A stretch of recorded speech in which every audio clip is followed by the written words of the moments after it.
Hey, everybody. Thanks for joining. We're going live today. This is a show called PreLit Compliance Perspectives. We are a member of the PreLit family, the PreLit group. Steve Palmieri, he asked us to do a show. We are in the compliance space with Credzu, and we get to see a lot of different things. And, that's our perspective. Our perspective is compliance. We get to see what companies are doing. We get to see what they're doing well, what they're not doing well. Then we kind of create a feedback loop and bring that to you guys and kind of update the industry and what we're seeing. That is the point of our show today, and that is that's the title, Compliance Perspectives. Okay, so before we begin, we're going to be talking about some state law contracts today, but let's just since it's very legal in nature, I just want to do a quick disclosure. We're not a lawyer. I'm not a lawyer. We're not lawyers. We're not giving legal advice. Take what we're saying as an idea, go to an attorney or whoever if you need to look into these things. John, do you want to say anything about legal disclosures? Is that good enough for you? That's perfectly fine. Yes. Okay. Not legal advice. It's the best thing to say. Yes. Yep. So real quick introduction. I'm Robert Sigmund from Credzu. And then John, if you want to just introduce yourself personally, our guest today, John. Sure. Yeah, my name is John Diel. I call myself a credit specialist. Because I'm not an attorney, but I do have extensive experience in education and contracts, negotiating contracts and drafting contracts.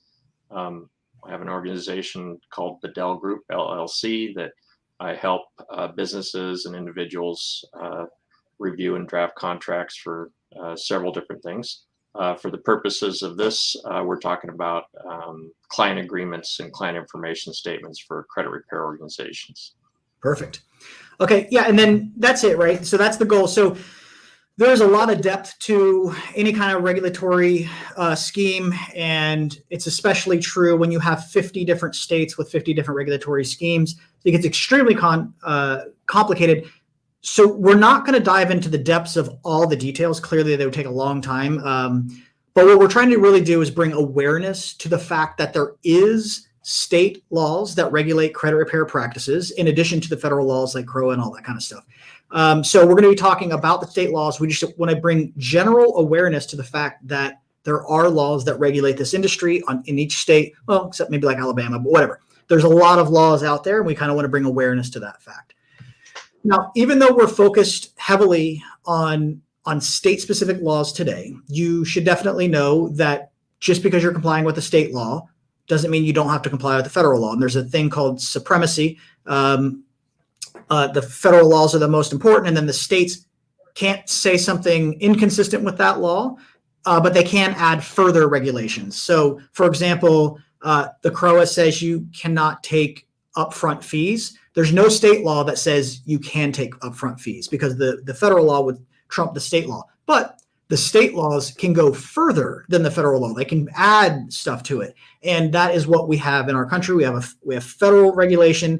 We also have state regulation that adds more complexity to these issues. So we are going to talk about the state laws today, but just keep in mind, federal laws are in play. Credit Repair Organizations Act, Telemarketing Sales Rule, FTC Act, and other types of issues. So just keep in mind that the federal rules apply, but we're talking about state laws today. So again, even though we're not attorneys, we deal a lot with this stuff. So if you guys have questions and you want to, put up some comments, we'll happily address them. I wouldn't say we're going to answer them and give legal advice, but we definitely want to hear your questions and comments. Okay, so real quick, I want to back up just a little bit. Credzu previously put out a contract, and we said, here, credit repair industry, take it. You can use the terms, you can contribute to the current terms, you can comment, and you can find that at credzu.com/together. And if you go to that, it'll take you to a Google Doc. And in that Google Doc, you will see the terms that we put out there, and you can literally comment on them, and you can help other people. You can say, hey, I don't like this language, or you should add this, whatever you want. So that currently exists. So, but today, what we're talking about here is a more advanced version of that. And John Diel and Credzu have kind of entered into a cooperation agreement. And what does that mean? John is an expert at contracts, and I'll let him speak for himself in a second.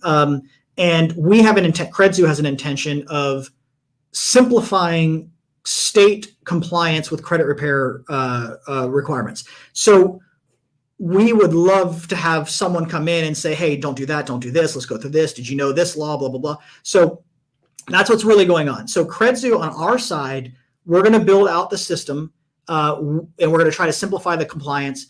Everything we do, we're just going to put into our system and everyone can use it. But let's say you need a higher level than that, right? John is an independent entity. You guys can talk to him. You can retain him directly. But as far as Credzu is concerned, John is going to help us bring some of the more crazy requirements. We're going to kind of program them, simplify them, make it easy for Credzu users. But again, we're giving that stuff out to the community. Agencies can use it. NACSO's members can use it, or whoever, any of those trade associations can use it, and individuals can use it. But like I said, if you want to hire John directly, you're more than welcome to do that. And John, if I'm missing anything on that, can you kind of jump in and kind of clarify that? No, I think that's perfectly fine. Most of the clients I've helped in the credit repair realm are just state-specific contracts that include, the federal required language and state required language in the credit repair laws for the states that have those regulations. And like Robert was saying, the federal law, how I explain it to people is states cannot go outside, the realm of the federal statute, but they can be more restrictive, right? So if there's something in CROA, then states can, just be a little bit more regulatory, and you find that in a lot of the state laws. So it's important to research those laws in the state where you're going to be practicing. And that includes if you're going outside of your state, you still have to comply with the customer that you're serving in that state, plus, TSR and all these other, makes it a little bit more complicated. But, for sure. I deal with mostly, the state law for the credit repair organizations in that state. Absolutely. You got a fan here, Cindy Leeson. She says, John is an excellent resource for contracts. I definitely agree. And Cindy runs Cindy, please tell me the name of your company. It's a Credit Attorney Connection, I believe. I hope I got that right. It was a really cool company where they can kind of connect you if your clients have if your clients have issues where someone might be able to be sued, either FDCPA or anything like that. They can connect you, I believe. And if I'm doing a horrible job explaining your business model, please light me up in the comment section. I'll put it up on the screen so you can clarify it. Okay, so Credit Attorney Connections. There we go. So thank you very much for saving me there. Okay. Thank you, Cindy, for your nice comment, of course. So let me see here. Okay, efforts, cooperation agreements. Okay, so the first, we're going to cover a couple of different things. Bonding requirements, just to talk generally about it. Not too detailed, but just, bonding requirements exist. And I get this question a lot. And people ask, do I have to have bonds in every state, or do I have to have a bond in my state? Do all credit repair companies need to be bonded? This is where the all credit repair companies need to be bonded stuff comes from. There's people who sell surety bonds, and some of these statutes aren't very clear. And so some of these surety bond companies are like, what state are you from? Cool, I'll get you a bond in that state. They'll sell you a bond in that state. I'm under the opinion that you don't need a bond in every state. And I wanted to give a couple of examples. Some states actually require it. So like, let me see, let me go back here. Come on. Florida. So in Florida, a bond technically isn't required. It says you can't charge or receive any money or the valuable consideration prior to full and complete performance, blah, blah, blah, blah, blah. And then it says, unless the credit service organization has obtained a bond. So some of these state laws, this is interesting, they predate the federal CROA. And some of the state laws that occurred prior to the CROA, they actually did allow upfront fees provided you had bonds. So all that language has remained. And then CROA came out and said, by the way, no advance fees, period, end of story. So that's why you have those weird kind of inconsistencies with the language. Now, other states, however, like let's take North Carolina, for example. If you pop that up, and you're looking at their bonding requirement, it literally says, every credit repair business shall obtain a surety bond, period, right? Like, I mean, there's no ifs, ands, or buts about it. If you're in North Carolina, you have to have a bond. So right off the bat, that shows that there's some kind of inconsistencies with the regulatory schemes across the country, the state regulatory schemes. So, John, do you have any opinions on the bonding requirements other than that? Just that you really need to research your laws in your state again, just like for contract language, information statement language. It will be, sometimes it's difficult to find, but also if you're having trouble finding it, call the state regulatory agency and ask them. Sometimes, the law hasn't been published yet if it's been updated. So, I would just recommend you don't practice without knowing for sure if you're required to have a bond. Here in Washington State, you're required to have a bond and a trust account. Not one or the other, it's both. So it's very important to make sure that you're in compliance with that. Interesting question on that.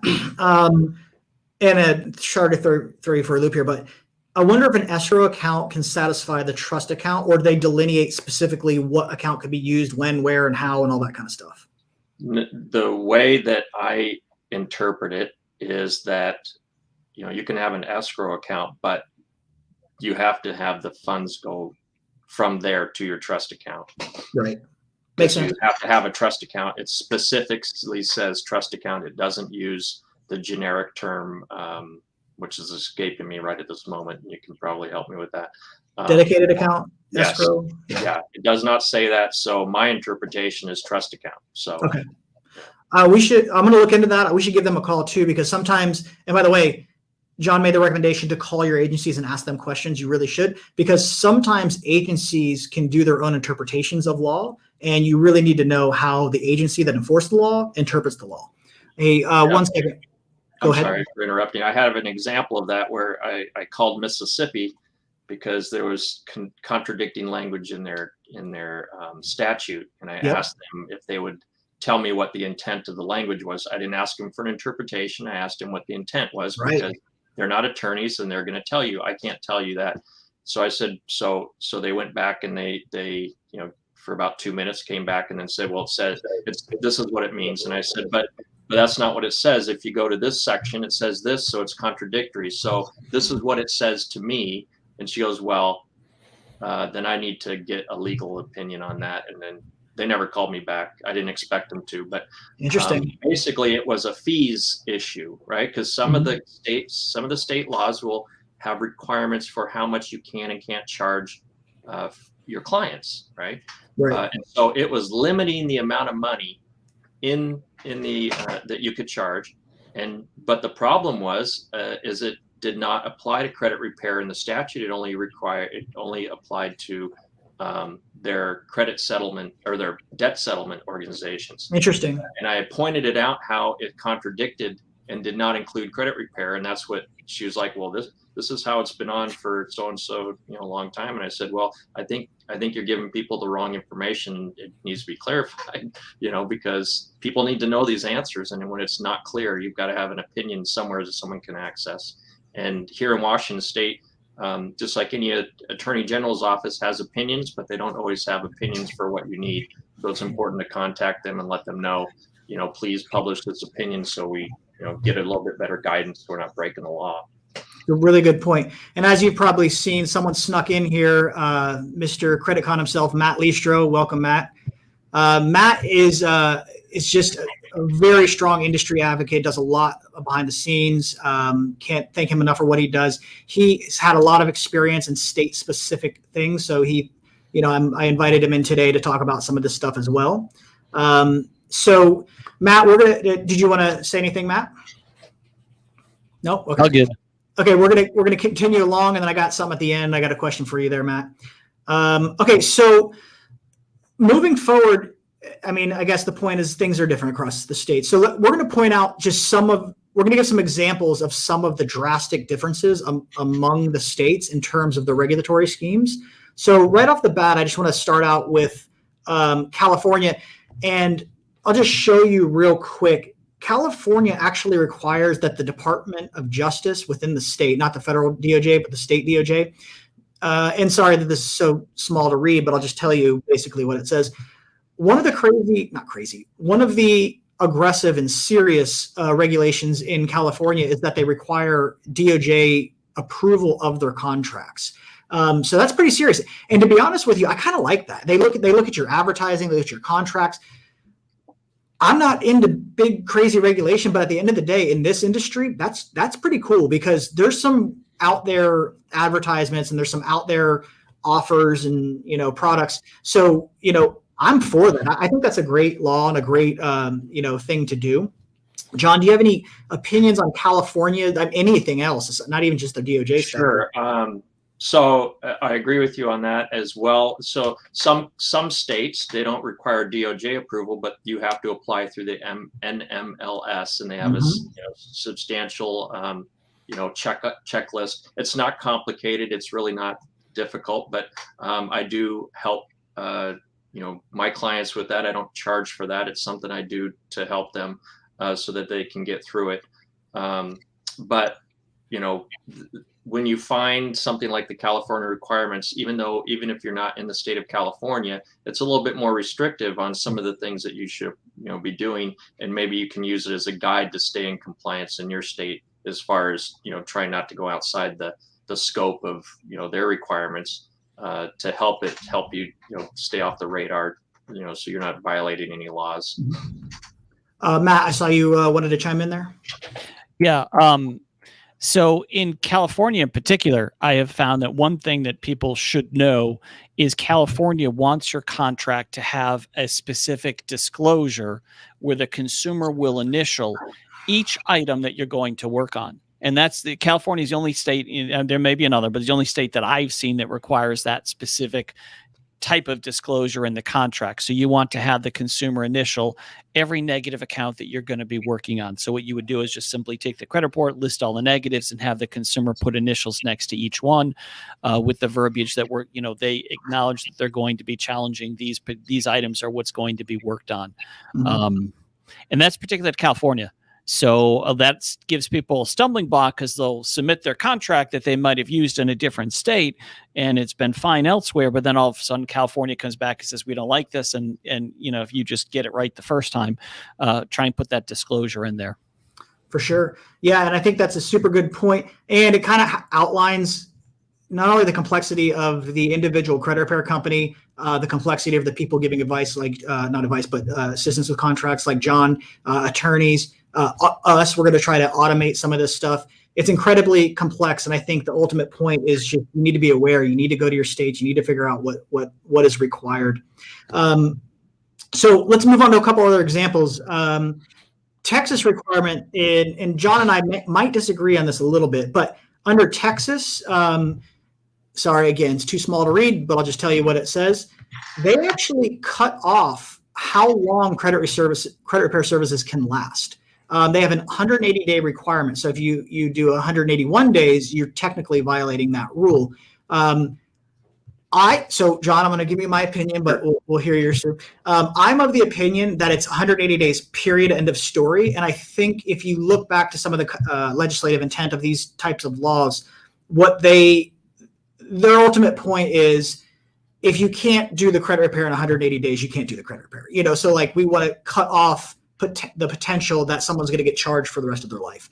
On the other hand, John has a different opinion, and I think it's just as a valuable opinion. But John, hit us with your opinion on this. Mine is you have an initial 6-month contract. Once that contract is near or at completion, you can renegotiate the terms of the agreement and enter into a separate 6-month agreement.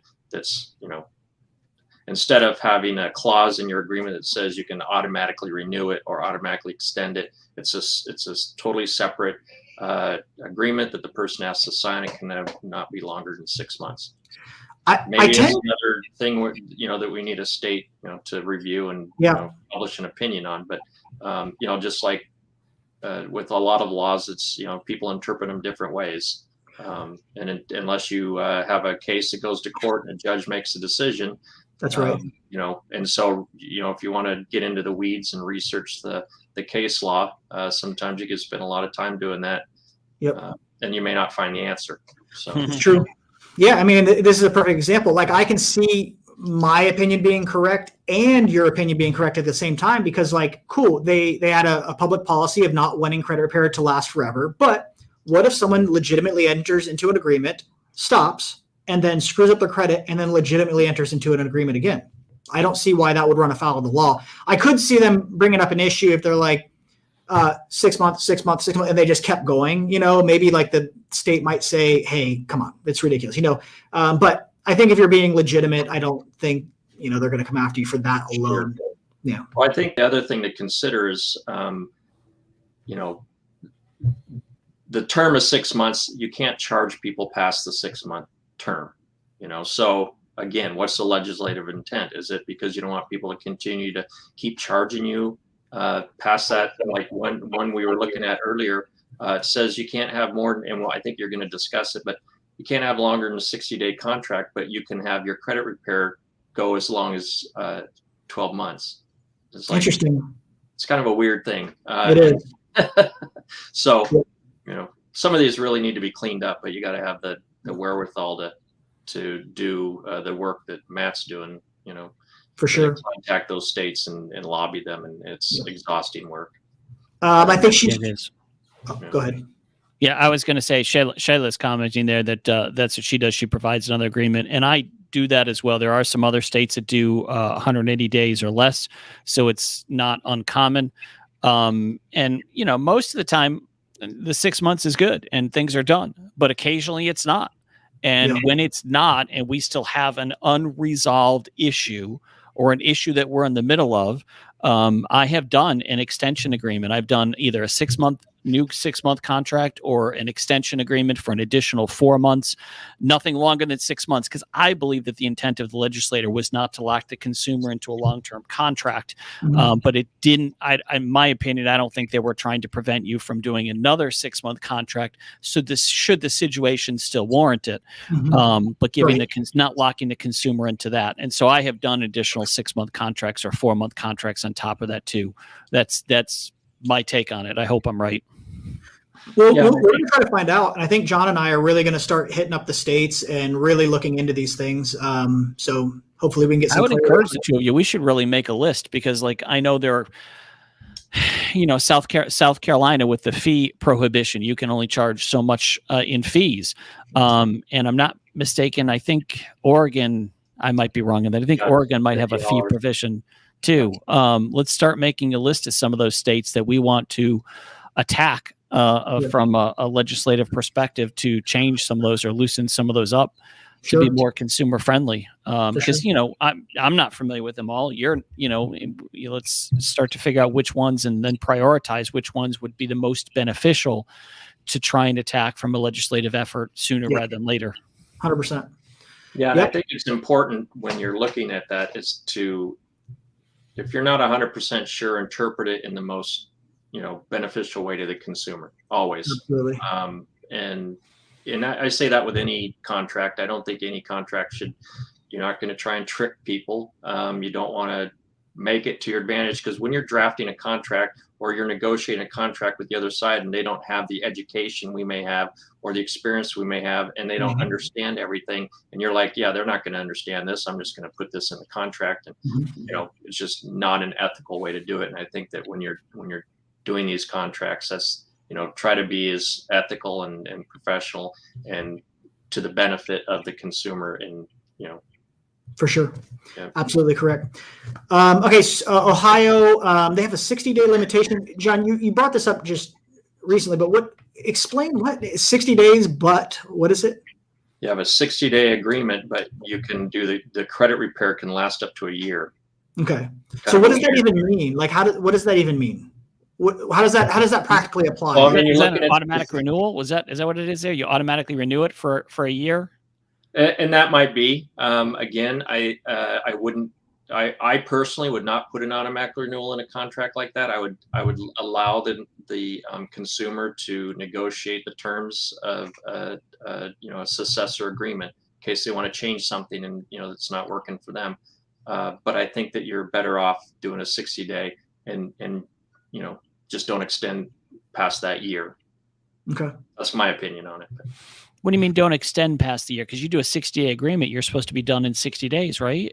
Right, but credit repair can last a year, so you can renew it every 60 days. Just on the difficulty with that is, I'll just talk from a perspective of dealing with consumers. Yeah.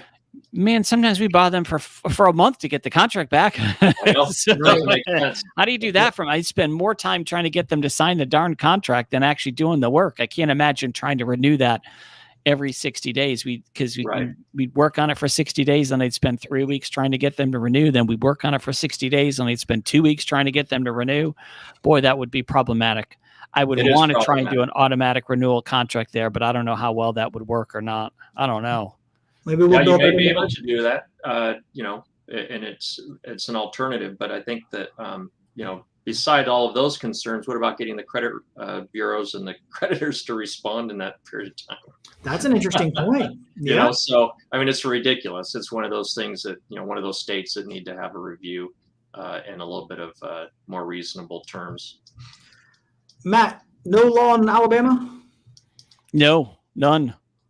It's an interesting thing, isn't it? Yeah, I came from Connecticut and moved to Alabama, and both states are no law. So, yay, good for me. Yep. Yeah, there's several states still that have no licensing law requirements for credit repair. Yeah. It's like everyone watching this will be like, oh, yeah, we're moving to Alabama, getting out of there. All right, let's see. Okay, so this is an interesting one, and you brought it up, Matt, about California. New York actually has a provision that literally explicitly tells you to outline all the adverse information that you're going to challenge. John, Matt, if you guys want to talk about that one. I assume that's the same as California. I know I haven't looked at New York in a while. I know they did a new state disclosure back in 2018. We had to write a new state disclosure for New York in 2018 because they changed their disclosure verbiage. How recent is this? Is this for the contract? Do you know? No. Well, I mean, I don't know how recent. Let's see if 2015. Okay. I mean, I don't know if that was when they updated. I'm just looking here to see that the citation. Yeah, I see it 215 up at the top. Yep. Yeah. Yep. Yep. So I don't know if that's new or. I did not recall that New York was that way. Yeah. Yeah. I mean, look, Matt, you're probably one of the most informed people in this industry. Like stuff like that right there. Like some of this, if you're not dealing with it every day or what have you, not dealing with consumers in that particular area, it's easy to miss things or not be up to date on them. So it really is a particular specialty. For sure. And then Matt, towards the beginning of this call here, we talked about what we're doing with John Diel. John Diel is a contract specialist, and Credzu has an interest in going through all of this stuff and getting it solidified and simplified. I know you do as well. You've helped us with some of the contract stuff. John, for a living, does this. Like he works with credit repair companies and helps them do their state-specific complex. So John and I are working together, and we're going to try to put some stuff out. People can hire him directly, but he's also going to help Credzu go through all this stuff with a fine-tooth comb and really put out some good information to consumers. That's great because credit repair really is a very specialized field. And I've seen too many people who try to go to the local chamber of commerce or their cousin or brother or what have you, who, even who does contracts, and they think, oh, he'll write my contract. He's an attorney. Yeah. And they just don't understand credit repair. Yeah. Just don't. I mean, there was a software platform years ago who was disseminating a contract, and they copied it off of Lexington, and Lexington turned out to be wrong. If you remember, that I think it was 2010, they had in their contract, and they got in some trouble for it. They lost a court case over it. They were having the consumer sign off that they would not call the credit bureau while they were retaining Lexington, and one of the software providers had adopted that contract and was disseminating it too. And it turned out to be, of course, a bad contract because you can't make a person give up their rights. That's right. So my point is that, that when that went through several attorneys, you want a specialist looking at these things, someone who understands credit repair. So don't just use the guy down the street. Don't use someone from your chamber of commerce. Don't even use someone you're looking to get business from because they do bankruptcies and wills. No, you need a specialist for this because there are special provisions that you need to be aware of. Yep. Yeah, but you also want someone that understands contracts. So contracts and credit repair law. I've had different requests. Some people, think that the template contracts in their credit repair software are, going to work. Well, it depends on the state you're in, because if you have state-specific language, those are not going to work, and they're not complete. They're missing so many other elements of a good, complete contract that protects you and the consumer that are nowhere in those agreements. And so it really needs to be, do your research, talk to the people that understand it. And I'm happy to answer questions. People ask me questions all the time. I don't charge by the hour. And if you don't hire me, that's, fine. I don't take it personally. I want everybody to have a good contract and be able to serve their clients and do good business, to make sure that we're doing what is good for the business. Right. So, yeah. Okay, so what about crows that bond? I assume that means that obtain a surety bond, but never register with their state like required. What kind of issues? What kind of issues could that lead to? I mean, just right off the top, if you have a requirement to register with your state and don't do it, you're violating the law. Also, why wouldn't someone want to get registered or whatever? But never register is required. So, John, do you have any opinion on that? I do. So there are states that do not require bonds. There are some states that don't require bonding or licensing, but you still have to review the Secretary of State's website and make sure that you're not required if you're doing business in their state. So if you have a client in their state, you're servicing, you're doing business in their state. You need to make sure you have a foreign entity or foreign LLC, foreign corporation registered in their state in order to do business, or you're in violation of the law. So it's not going to protect you if you're in Oregon and you're serving a client in Florida. You're in violation of the law. So don't do that. It's interesting. So I'm going to talk to you about this offline. There's some talk about, well, what if the client from one state reaches into another state and there was no advertising trying to attract that client from the other state, and long arm statutes and stuff like this. So there's some other opinions out there. So I'd like to maybe talk to you about that. Okay, I have to be clear. Okay, but in Texas, I can do a search, and a lot of people are not registered. I'm sure there's a lot of people not complying with these things, and I think that one of the things we're doing right now is trying to bring awareness to the fact that there's state law requirements. So help spread the word. We really want to bring a positive message, not like do this or else. We want to be, hey, by the way, have you considered this? By the way, this is what we should be doing as an industry. So if you find people that aren't following the rule, kindly encourage them to follow the rules, John, Matt? Yeah, I think that, she's asking about what would a regulator do. And let's talk about what a regulator would do.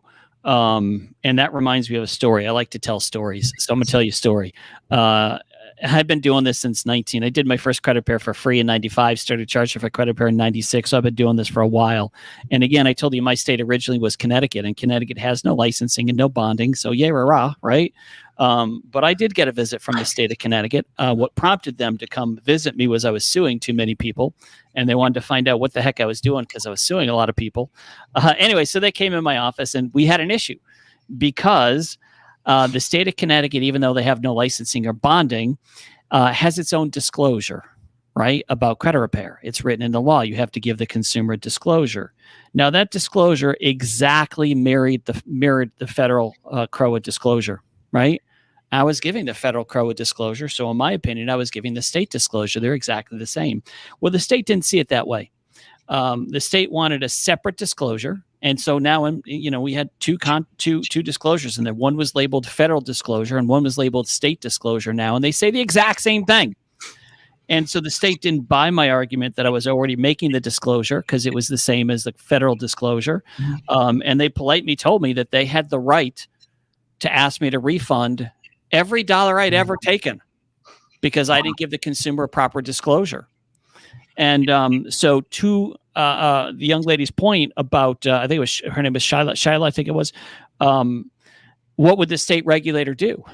You don't ever really want to be at the state regulator's mercy, because chances are they'll probably be nice people and say, hey, just go get registered and don't do that again. But they could, if they don't like you for whatever reason, if they didn't like your answers or how your your company looks or what you're doing, they could have come down on me. We just simply changed and we put a new disclosure in there. We added a state specific disclosure and I was fine.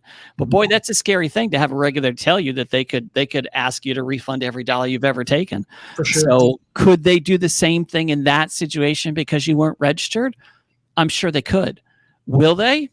Probably not. You know, most people are pretty good people if you're doing a decent job. But they could. Yep. So here's a question I have, and you may or may not know the answer. Has that law been updated since that happened? In Connecticut, because there's specific language in there that says that we want the information statement to be substantially similar, right? So if you look at, like you said, they're similar. They're substantially similar. I have not looked at that state regulation in years. So I couldn't tell you exactly. I assume it just still says they want this disclosure in there.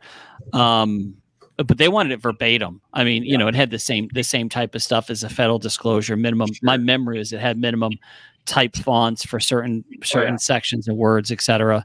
But I have not looked at it in years. Okay. Now it says, if it's changed, I don't know, but it says substantially similar. It doesn't say that it's separate. But but to be safe, maybe you should. Interesting. That's interesting because everyone, it goes to your point before, everyone sometimes has a different interpretation. When they came in, and granted, that was, shoot, I'm trying to remember. I'm sure it was well more than a decade ago.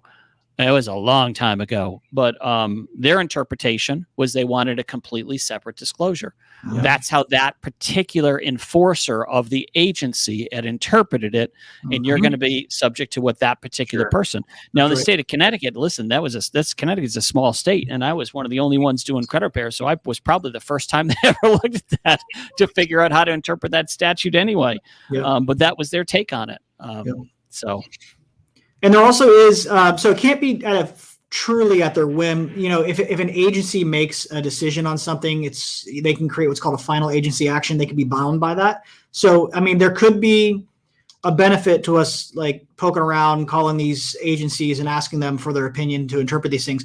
If the industry can get clarity, I think we'd be better off for sure. Absolutely. I'm changing gears here. When we posted about the show earlier, Brian Ponder made a comment about 501c3. And then a couple of people are like, hey, are you telling me that, you know, you could be CROA and TSR exempt if you're 501c3? The answer on paper is yes. And I'm pretty sure the TSR exempts nonprofits. I know that for a fact that the CROA does. Some state laws do. I don't know if all state laws do. Nonprofit is a legitimate exemption, and Matt's had some experience with this, especially. Yeah, I want to take a crack at that answer. Yeah, so hit it up, Matt. Yeah, so I looked at this, and you know, credit repair is not. Listen, nonprofits can make money as well. It doesn't mean you have to exist and not make any money. Look at the NFL; that's a nonprofit. So I looked at becoming a nonprofit in 2014 or 2015, and thought, you know, I could pay myself a salary, and then I could advertise I'm a nonprofit. I can make just as much money as I'm making now, but I'd be nonprofit. This would be great. And I looked into it, and what I found at that point in time was that the IRS would not approve a nonprofit for credit repair. Now, let me be clear. They would approve a nonprofit credit repair education company, meaning you're going to educate people about credit scores and credit repair. But if you actually apply for a nonprofit to do the work for people, they would not approve you. And the analogy that I'm going to use is the same thing. If the IRS has never approved a nonprofit to help people buy yachts because they don't consider a nonprofit company to help people buy yachts to be nonprofit type of company. And for whatever reason, they feel that way also about credit repair, that it's not a not-profit type of business, and they haven't approved one. And I know you're going to say, oh, but I've seen these nonprofits out there in the marketplace, and invariably, if you do some investigation, you're going to find that their original charter was for education services, Interesting. not for doing the repair. And so technically, if they're doing the repair work, they're operating outside their original charter. Wow. Now, this may have changed. I mean, again, that's what, 7 years ago, 8 years ago that I tried to do it. We tried to find, I know in this whole Georgia issue that we're working on, we tried to get, I know Steve tried to get a few companies to do a nonprofit, and to my knowledge, none of them have. But I'm not sure how the process has worked, or if anyone's tried it. If we have a viewer who's watching who has some experience, please comment and type in there. But I haven't seen a company get approved as a nonprofit disclosing that they're actually doing the repair work. Yep. That's an issue for the IRS. So even though they say, hey, a nonprofit's excluded, good luck. You can't get it. You can't become one if you're going to file the paperwork and say you're going to do credit repair work.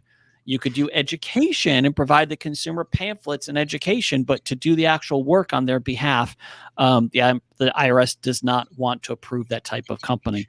And so that's my problem with that 501c exclusion. Is it sounds great until you actually try to go through the process and get the IRS to recognize you as a nonprofit.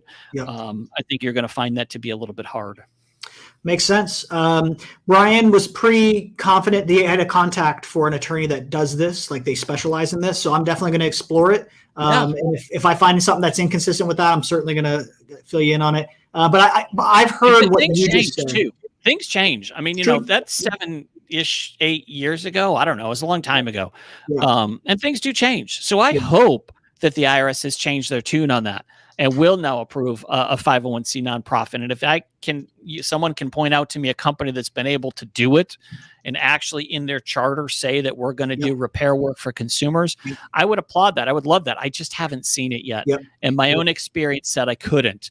And I talked to several people who work with, getting 501cs approved, and they told me the same thing. They said the IRS, this is what was quoted to me back then from someone, they said that the IRS won't actually turn you down. They will just not respond, and you won't ever get the approval. They just, it's like it sits on somebody's desk and never comes through or something. Well, I'll keep you updated on that. I'll try to dig through this a little bit. I like Brian. He's a very just straightforward. He doesn't, get any, he's not an excitable guy. He's just like, here's the facts, blah. So I'm certainly, if he gave me a recommendation to contact, I'm going to go explore it. But I've heard what you're saying, Matt, from multiple people. So, I mean, it's, but we'll see. It's worth looking into. To Brian's point, he may be talking about there was a big nonprofit that got a 7-figure fine in his state a while back. And Brian, if you were to look at that very closely, you're going to see that company's charter was for exactly that. It's for education purposes, not for the actual work. Take a look at that detail. So there are some people that are going to say, no, what about this company? No, just take a look at the detail. Yep. So real quick, the reason we brought Matt on is, number one, this show is about state-specific issues. John and I are going to work together to try to solve some of these things. Matt has been doing this for longer than I've been in the industry. So Matt, if you got any opinions on state-specific requirements, if you want to update us on Georgia, because you've done a lot of great work there, and then also if you want to give us a CreditCon update, we would love to hear it. Yeah. So Georgia, our bill, Senate Bill 371, has passed committee. We're in rules. We're hoping to get through rules this week. Once we get through rules, it's back to the Senate for a vote.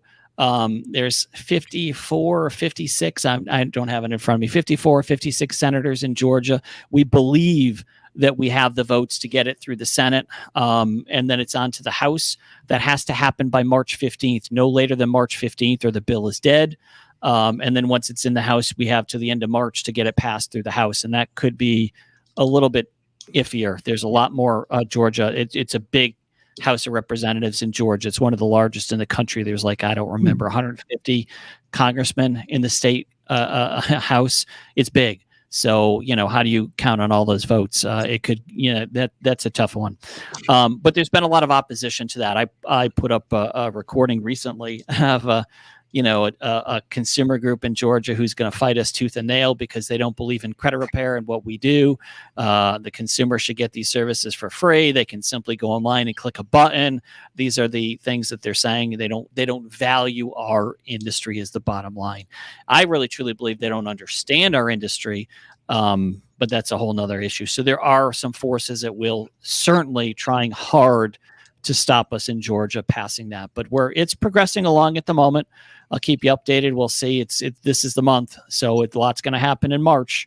A lot of people don't even know that credit repair is illegal in Georgia. They don't even if they know it, they're like, really? Is that a real thing? Are you telling me the truth right now? It's actually literally a crime. It's a misdemeanor. Yes. It's a crime in Georgia. So Matt has been working behind the scenes and doing a great job with that, getting legislation to get that removed. So good job on that. And then what do you got on CreditCon, Matt? CreditCon. So the hotel rates have been reduced. They're now $45 a night, which is really good. Caution, because they will tack on a resort fee and taxes on top of that. That gets expensive. But $45 a night as a base rate at Paris Casino is a really good rate. Paris is a nice casino. It's right on the center of the strip. So that's great. Our ticket prices right now are $749, but you can use code Credzu 150. And that'll save $150 off your ticket price. So that'll bring your ticket down to $599. It really is I'm going to say it's a great deal. Of course it is. Of course I think so. It's a great event. We have a lot of education. The whole event is about education. If you've never been there before, it's about two things, education and fun. We also have a lot of fun. We have events to go to and do. We have a comedy club. We have a variety show. We have nightclubs every night. So there's a lot of stuff to do to hang out with people. And it really, truly, some of the event is about who's on the stage, and they're going to give you education. And that's great. Let's come hear from the Consumer Data Industry Association. Let's come hear from FICO. Let's hear from some of these industry experts and start conversations and talk. That's great. But it's also about the people in the seat next to you, right? Where else are you going to go to an event and be with people who do exactly what you do for a living? It's not going to happen in your hometown. You go to your Chamber of Commerce meeting and they're all financial planners, insurance agents, realtors, but there's no credit repair people there. Or you might find one other one. That'd be a big deal to have one other person in the room. This is people that all do the same thing that you do for a living. You will make relationships that will last a lifetime. Hey, remember when we were hanging out there? And that's invaluable. It really is. It's a great event. I try really hard to give you value for your money. We're going to have a lot of food. We're going to have an hour of open bar. The food there is crazy expensive in Vegas. We have some of it on the agenda on the website. I've got to go update that. But yeah, we have a really good show, and I hope you come out and join us. If you're serious about your business, this is a really must-attend event. And I don't mean this particular one. I mean every year, because consumers are hiring you for your knowledge, right? They're hiring you because you know about what's working, what's not working, the different laws, the Fair Credit Reporting Act, the Fair Debt Collection Practices Act, the FACT Act, the Bill, the Fair and Accurate Transactions Act, the CARD Act, the even the recent CARES Act with COVID for late payment removals, all kinds of stuff, right? You need to be the expert. And so where are you getting your information from? Where are you staying up to date on the changes? And it's industry events like this one where you can continue to update your information and therefore be more valuable to the people that are hiring you. I truly believe that. You can also do things like, I myself did this. I used my certificates for obtaining conventions, and I applied to the Real Estate Association to become a continuing education instructor for credit. And I teach a credit continuing education class in Connecticut.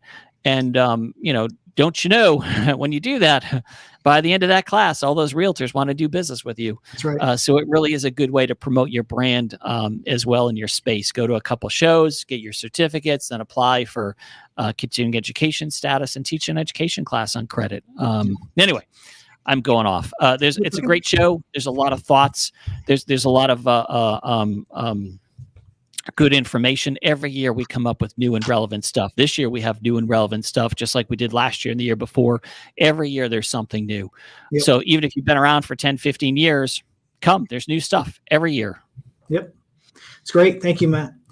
We do have one other thing, speaking of stuff to learn about on the stage, TSR. We'll be talking about TSR CreditCon. Someone says, sorry if this is off topic regarding depositing funds into escrow to be compliant with the TSR.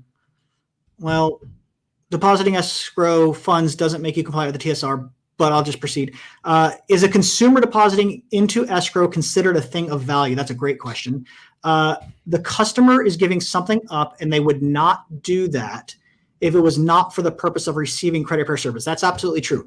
Okay, so The thing of value, I think it is a thing of value. The laws that regulate no advance fees do not say that consumers cannot depart with money. It says credit repair organizations cannot charge or receive money. So to the extent that it is a thing of value, it's irrelevant because when the money goes into escrow, it never comes into title of the credit repair organization and it never comes into possession of the credit repair organization. So the second part of that question is it's probably a thing of value, but there's also questions on that too, because escrow is an interesting thing. It's a creature of common law, and technically it's not supposed to be a thing of value. It's supposed to be a temporary departure of possession, but the title still stays in the owner of that money. So is it a thing of value? I don't know. Maybe, probably.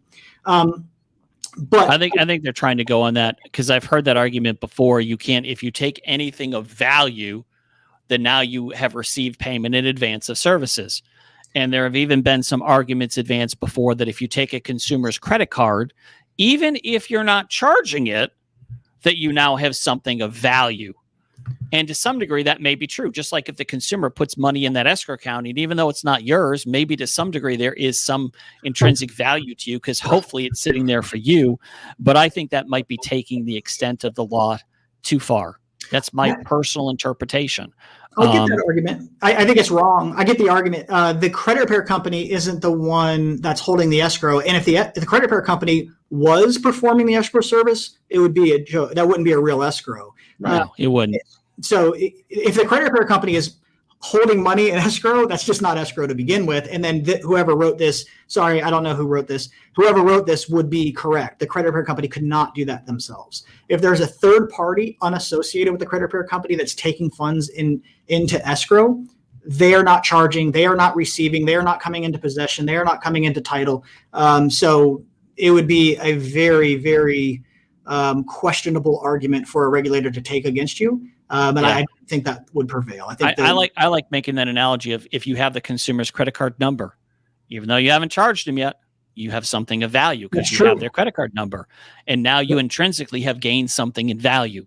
Yeah. But I don't know of a regulator who would take that law to that degree and say you've got something of value. Oh, you charged them in advance because you have their credit card number.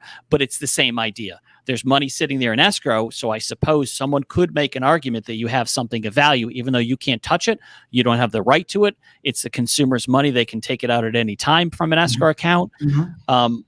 But you could also argue that you have something of value because you think the money's there and you'll be able to access it in the future once you complete your service. But I think it's taking that legislative intent to a degree that's not what was intended. Who has a thing of value? The idea here is that the credit repair company has some intrinsic value because they know the money's there and hopefully they'll be able to get it later. Yeah. And there's also lay, stake, or claim, blah, blah, blah. Technically the contract itself could be a thing of value because you're laying claim to their money through a contract. So when you go down those arguments, they usually implode on themselves. And in order to prevail on something like that, you would have to undermine, 400 years of case law. Contract law. Yeah, exactly. So, that's I was even thinking about the contract aspect. Yeah, because you have something, once a consumer signs a contract, you have something of value. You have a contract, that they, so. Let me see. Is there any other questions here? Let's see. How do we do that? I love to do that for Texas. I'm not sure what she's talking about. Maybe escrow. I bet that's the 501c, maybe. Oh, okay. Oh, maybe, and depending on when that came in, maybe she's talking about escrow. Yeah, potentially. I'll reach out. You can also reach out to me if you want to, talk about this. You can reach out to me at info@credzu.com if you want to ask any about those questions. Also, if you're referring to 501c3, reach out to me and I'll get you connected with Brian or the recommendation that Brian gave me. Also, John, is this a good email for you? Yes, that's a good email for me. Thank you. Okay, perfect. All right, and then hold on. Let me see. I'll put up a comment here because this is what. There we go. Let me see if I can just post that on the screen. Boom. There you go. There you go. I put that in the wrong spot. It's all good. Yeah. Credit-Con, use code Credzu150 to save $100 on tickets for CreditCon. I think it's going to be an amazing event. I'm super excited about it. It's going to be great. If you haven't been to the event before, talk to someone who has. And that's sometimes the best endorsement. Just talk to people who have. People will tell you it's a great event. And if you haven't been there before, please come and check it out for yourself. We really do put on a nice event for the industry. We're trying to get people there. You will see at this show pretty close to 400 people, we think, in Vegas. It's going to be a nice big event. Awesome. So we try really hard that even though there's that many people there, to still keep it personal. We're going to have a lot of social events to hang out. And you'll have a good time. If you're not sure about the event, reach out, talk to a few people on Facebook, ask people who've been there before about the event. And hopefully you can find the money to invest in your business, because it really, truly is. Some people say, and I talked to a lot of people like, ooh, it's a little expensive. And it is. By the time you get the flights are getting a little expensive right now. The cost of jet fuel has gone up. The hotel prices come down, which is good. And we're trying to keep the price of the convention itself down, considering that the airfares, usually Las Vegas is a great place to fly into, because there's a lot of cheap airfares. There's just not a lot of cheap airfares right now. Yeah. But you really have to look at it. It's an investment in your business. It truly is. And hope you decide to invest in it, in your business, in yourself, and come. Yep, absolutely. Looking forward to it. All right, so from here, we're going to move forward. Me and Credzu and John are going to start looking at some of these state laws. We're going to bring us everything you got. If you found some weird stuff, let's look into it. If you guys need direct assistance with this stuff, reach out to John. If you're looking to see what we're working on, reach out to us at Credzu. Matt is an amazing resource on this stuff. He deals with these things all the time. Reach out to CreditCon. But anyway, let's work together. Let's try to get some good information out there so we can make this industry better. John, you got anything closing? No, but thank you for that. And I think that was a good ending. Awesome. Thank you, guys. I really appreciate your time. Thanks, Matt, for showing up. See you at CreditCon. All right.